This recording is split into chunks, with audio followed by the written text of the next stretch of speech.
परम संजय बाबा साहब को साधु नमन करते हुए भिक्षु संघ को साधु वंदनामी। प्रिय उपासक उपासिका, सम्राट अशोक जयंती पर सभी के लिए हार्दिक मंगल कामनाएं।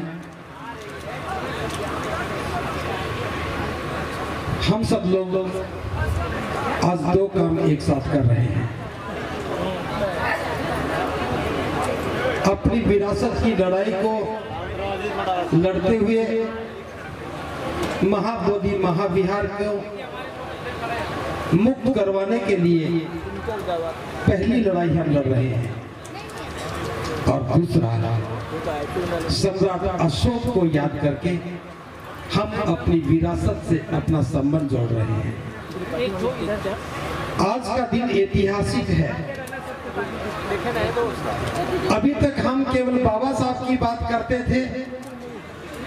पूरे देश में एक बहुत बड़ा आंदोलन खड़ा हो गया। बाबा साहब के कारण ही हम महाबोधि महाविहार को समझ पाए। पता लगा कि ये हमारा है। इसका प्रबंधन बौद्धों के पास होना चाहिए। अनागारिक धम्म पालने 135 वर्ष पूर्व इस मूवमेंट को शुरू किया, आंदोलन को शुरू किया। 1891 में वो भारत में आए और 1892 में महाबोधि महाविहार की मुक्ति का आंदोलन शुरू हो गया। आज पहली बार एक बड़े पैमाने पर पूरे देश का प्रतिनिधित्व इस विरासत का वारिस बनकर के इकट्ठा हुआ और अपनी गवाही के लिए हम सम्राट अशोक को साथ लेकर के आए हैं, ये बताने के लिए इस महाबोधि महाविहार का निर्माण सम्राट अशोक ने किया था। जो भी निर्माण सम्राट अशोक ने किया है वो बौद्धों की विरासत है, और जो बौद्धों की विरासत है उसे बौद्धों को मिलना चाहिए।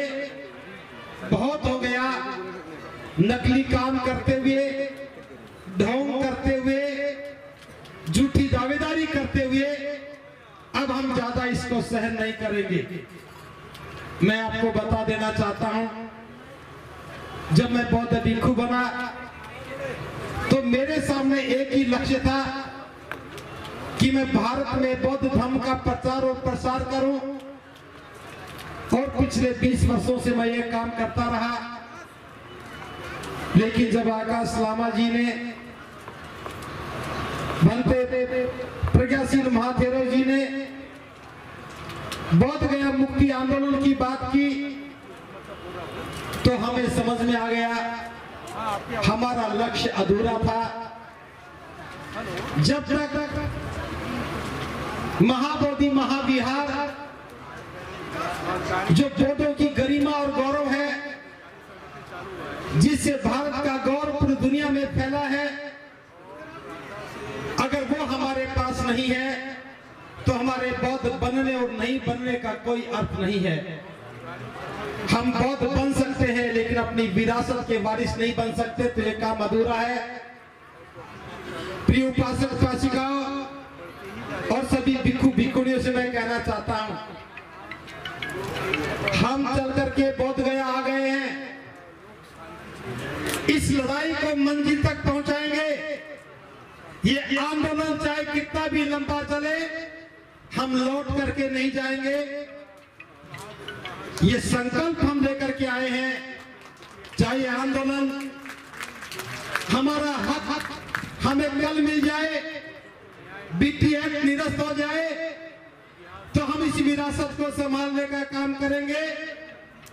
और अगर ये लड़ाई लंबी चली तो हमारी तैयारी पूरे जीवन की तैयारी है।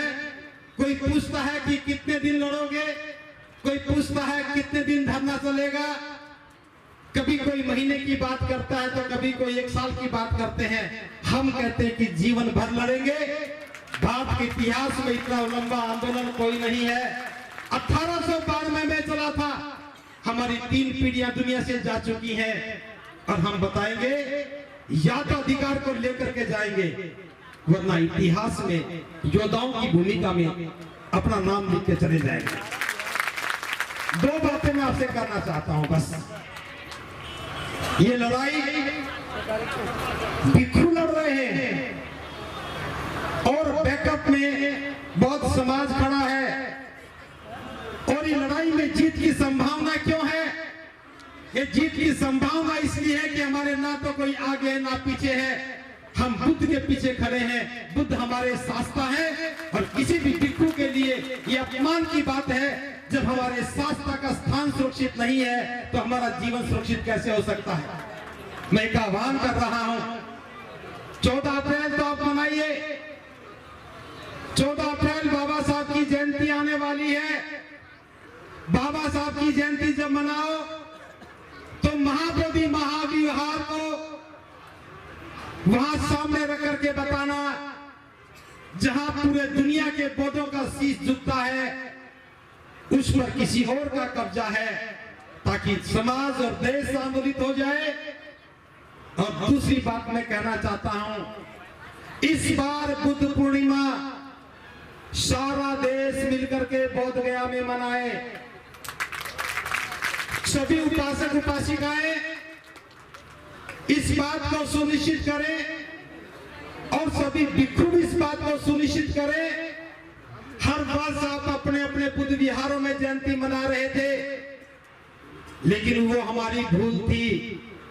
मैं आह्वान कर रहा हूं, इस आंदोलन के मंच से आह्वान कर रहा हूं, ये बुद्ध पूर्णिमा महाकारुणिक बुद्ध के नाम कर दो, बोध गया मुक्ति के नाम कर दो, और सारे भिक्षु 1 मई से ही प्रस्थान शुरू कर दे। 4 मई को यहां आ जाए और हम 8 दिन के लिए कठोर परिश्रम करेंगे, कामना करेंगे, तथागत की वंदना करेंगे, सूत्र का पाठ करेंगे, और हम कामना करते हैं कि ये बैसाख डे, ये बुद्ध पूर्णिमा बौद्धों के इतिहास में लिखी जाए। या तो बीटी एक्ट को निरस्त करा करके हम महाबोधि महाविहार में जाकर के वंदना करेंगे।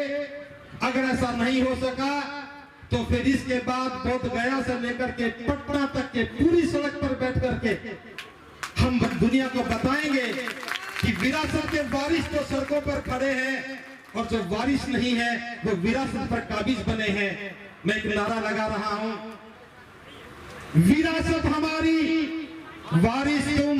बोलो, नहीं बनोगे, नहीं बनोगे। विरासत हमारी, वारिस तुम। विरासत हमारी, वारिस तुम। हमारी विरासत का कोई वारिस नहीं बनेगा। एक छोटी सी कहानी है, इसलिए सुनाना चाहता हूं।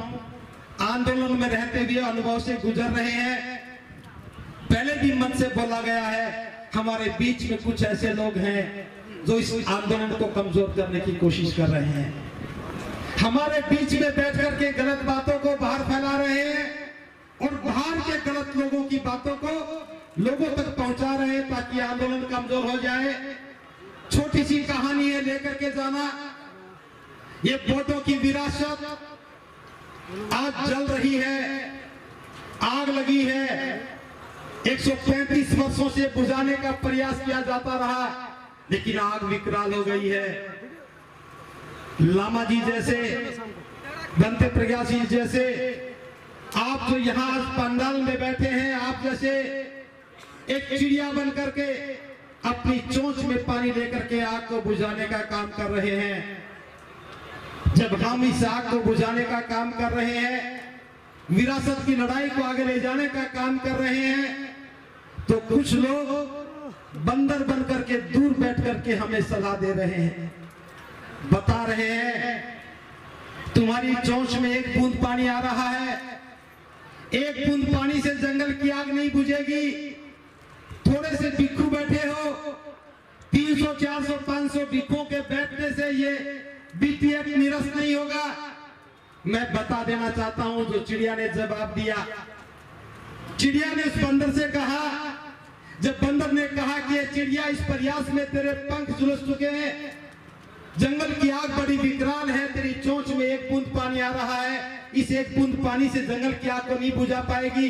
हे चिड़िया पागल मत बन, मुझे देख, मैं आराम से बैठा हूं इस कमेटी का मेंबर बन करके, तू भी आराम से बैठ, अपना जीवन बचा, इस आंदोलन में कुछ नहीं रखा।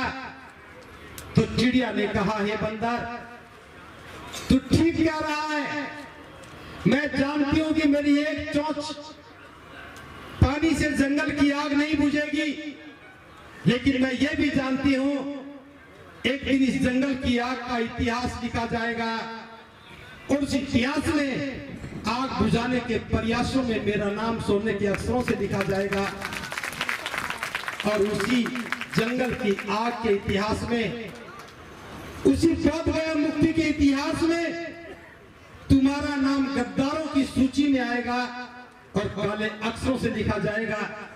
जब चिड़िया ने ये बात कही तो एक हाथी भी सुन रहा था। हाथी ने चिड़िया को आवाज दी, हे चिड़िया तूने बंदर को क्या कहा, मेरी समझ में नहीं आया, एक बार मुझे भी बता दे। तो चिड़िया ने कहा कि हे हाथी सुन, इस जंगल में हम पैदा हुए, इन पेड़ों की छांव में फले फूले हैं, इन्हीं के फलों को खा करके हम जीवन जिया है। आज ये जंगल धू धू करके जल रहा है। गद्दार है वे लोग जो अपनी जान बचा के भाग रहे हैं, इस जंगल को जलता हुआ छोड़ रहे हैं। तो हाथी ने कहा, हे चिड़िया अब मेरी समझ में आ गया है, अब तू इस प्रयास में अकेली नहीं है। हाथी ने एक लंबी सी चिंगाड़ दी, जंगल के सारे हाथी इकट्ठे हो गए, अपनी अपनी सूंड में पानी भर करके आग पर फेंकने लगे और देखते ही देखते वो आग बुझ गई। चिड़िया का प्रयास था, हाथी की चिंगाड़ थी, जंगल की आग बुझ गई। तो मैं भी ये कह रहा हूं, लामा जी का प्रयास है, बौद्ध संगठनों का प्रयास है, भिक्षुओं का प्रयास है, अभी तक ये प्रयास चिड़िया के चोंच में आई हुई एक बूंद पानी का प्रयास थी। लेकिन मैं आज इस आंदोलन को अपना सामर्थ्य मान करके, इस आंदोलन की शक्ति के साथ हाथी बन करके चिंगार रहा हूं। जिसे एहसास है कि वो हाथी है, जिसे एहसास है कि विरासत हमारी है, जिसे एहसास है कि वो बुद्ध का अनुयायी है, एक बार इस आंदोलन में शामिल हो जाए। और हम डेडलाइन दे रहे हैं, हम सरकार से अनुरोध कर रहे हैं, हम सरकार को बता रहे हैं, हम किसी के अधिकार नहीं छीन रहे, हम किसी व्यक्ति के विरुद्ध नहीं, ये आंदोलन किसी धर्म के विरुद्ध नहीं, ये आंदोलन किसी जाति के विरुद्ध नहीं, ये आंदोलन किसी से कुछ छीनने का नहीं, ये हमारी अस्मिता का प्रश्न है, ये हमारी विरासत का सवाल है, ये देश के बौद्धों के, दुनिया के बौद्धों के स्वाभिमान का सवाल है। हेलो, ये बौद्धों के स्वाभिमान का सवाल है। तो मैं इतना कहना चाहता हूँ, बुद्ध पूर्णिमा तक मिलकर के सारे लोग खड़े हो गए तो हम इस जंगल की आग को बुझा पाएंगे।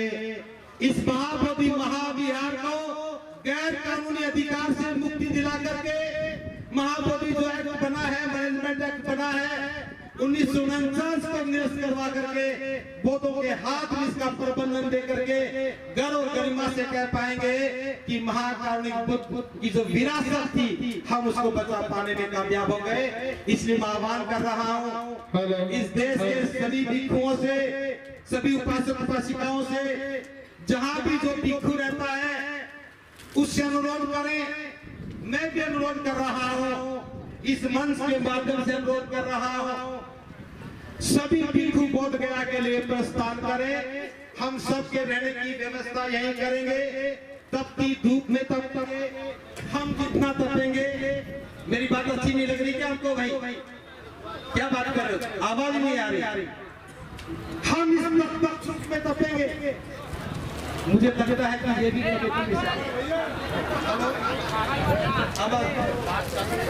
कहां से ये भी जो भी भिक्षु आपके आसपास में है उसकी रेल के टिकट कटवाओ और बोध गया आने का लिए आमंत्रण दो। जो भिक्षु अपना किराया वो अपने किराए से आ जाए, कुछ उपासक उनकी सेवा करे, रेल का टिकट दे दे वो आ जाए। अगर फिर भी कोई व्यवस्था नहीं बने तो हम इस आंदोलन समिति की ओर से कोशिश करेंगे कि ये बाधा की दूर कर देंगे। मेरा आह्वान है कि सभी भिक्षु आए, उपासक उपासिका आए और इस बार की बुद्ध पूर्णिमा को हम महाबोधि महाविहार की मुक्ति के नाम समर्पित करेंगे। इन्हीं शब्दों के साथ मेरी बात को मैं ये विराम देता हूँ।